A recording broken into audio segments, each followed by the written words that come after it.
Driving from my parents' home to coaching last Friday morning, I saw my mother beside me. Doors open, mouth, her face ashen like that of a corpse, and realized with pain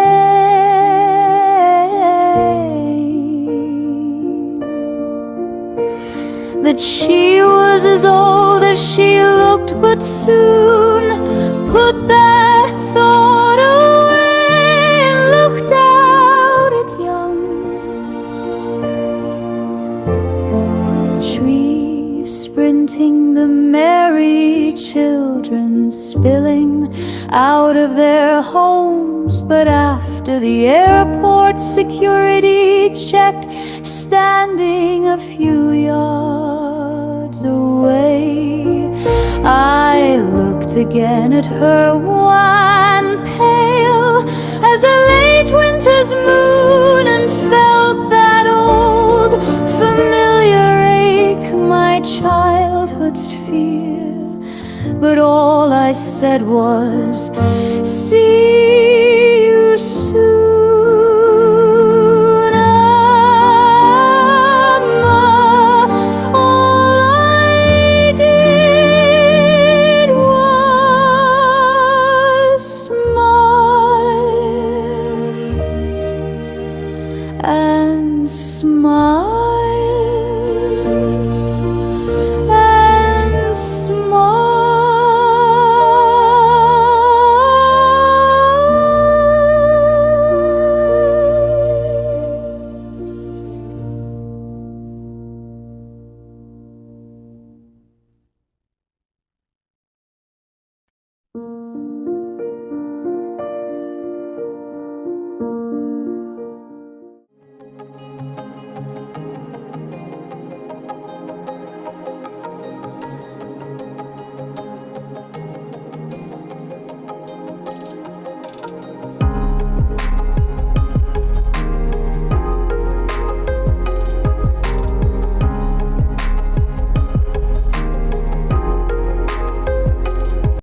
Hello everyone. On this fine day, we are going to explore and experience the situations and emotions that old age brings and the complexities faced by their caretakers.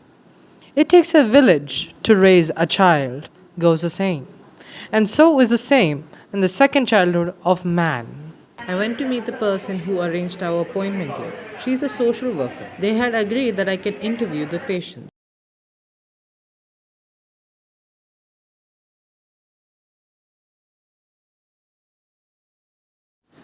The lady I talked to is a lovely woman with a heart full of love for her son.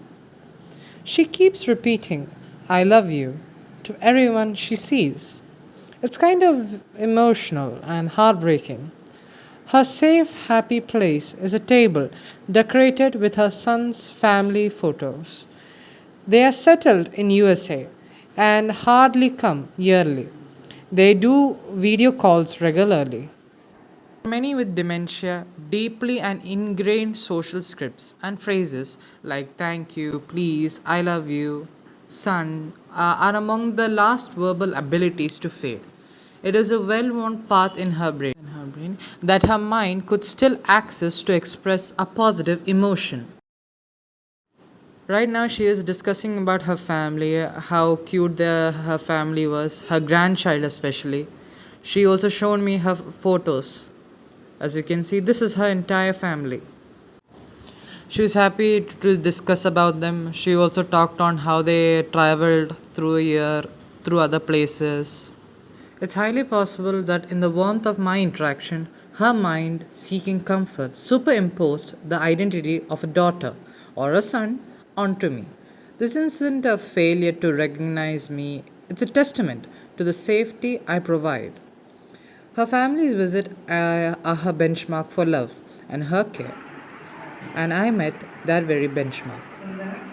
This conversation was a reminder that while dementia can steal words and memories, It often cannot touch the fundamental human need for love and connection. And that is indeed a profound and meaningful outcome.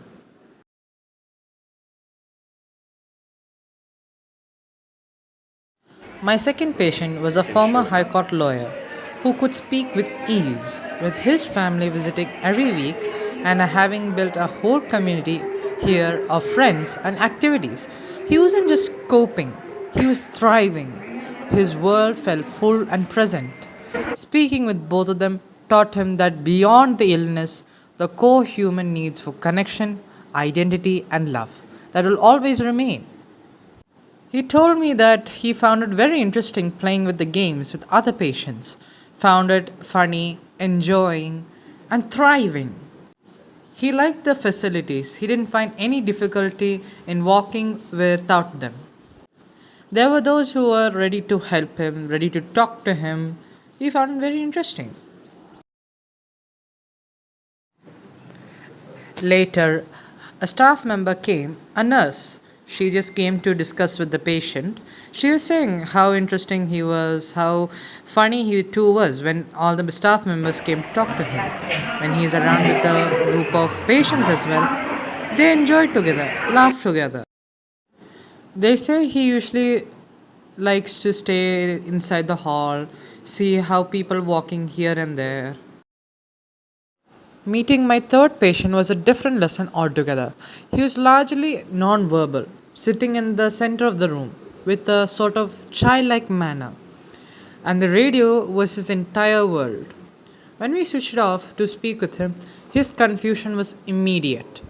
The silence itself was a disruption. He managed to say my name thanks to the nurse, but the conversation was beyond reach. Yet the most powerful moment came when we were leaving. Right now, the nurse is speaking to him, saying what was our purpose here and why were we interviewing them.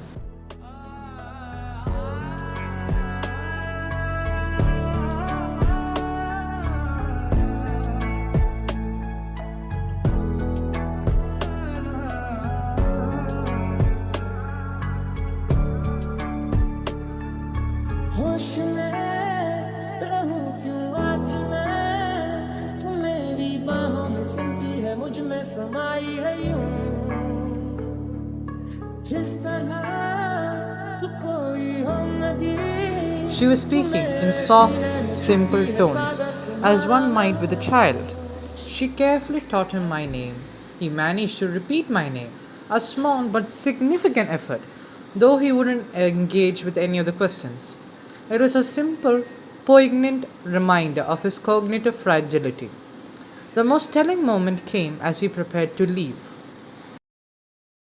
During the conversation, he kept on looking towards the radio. He didn't want to engage anything at all, didn't want to ask the questions, nothing. I tried calmly, patiently to engage with him, expecting few answers. He just simply nodded or just looked into my face. We weren't certain whether he could see us clearly or not. We managed to get few nods here and there when we asked him about the food as well as the facility.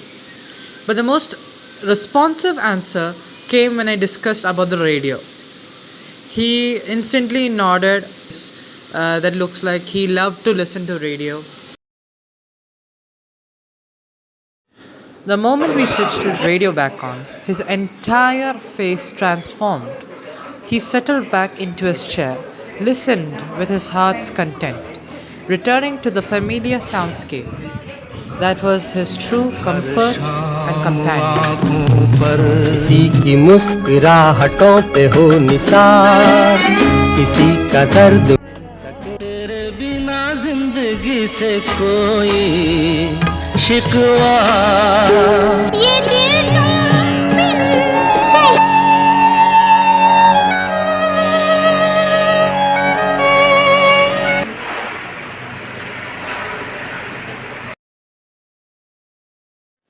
Right now, we are in the activity room where all the patients come together, talk together, and play together. Some are doing individual, some are doing the this one. and group work.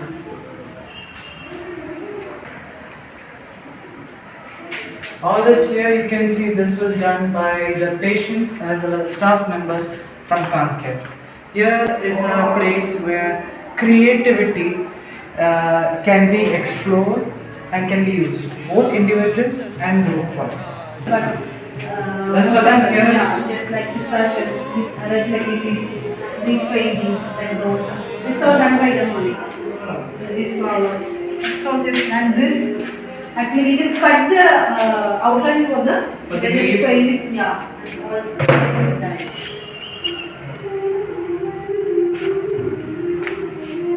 So what is the purpose of doing the activities? Does it like help with their memory? Yeah, definitely. Because most of them need assistance in doing their readings. That means their activities of daily living. It will be deteriorating in their day-to-day life. So, if we are giving any such activities, we can just make them some more able to do some more activities. We can make them able to do alone only. So, we can decrease the progression of the disease by giving various activities. That means dementia means it will progress day by day.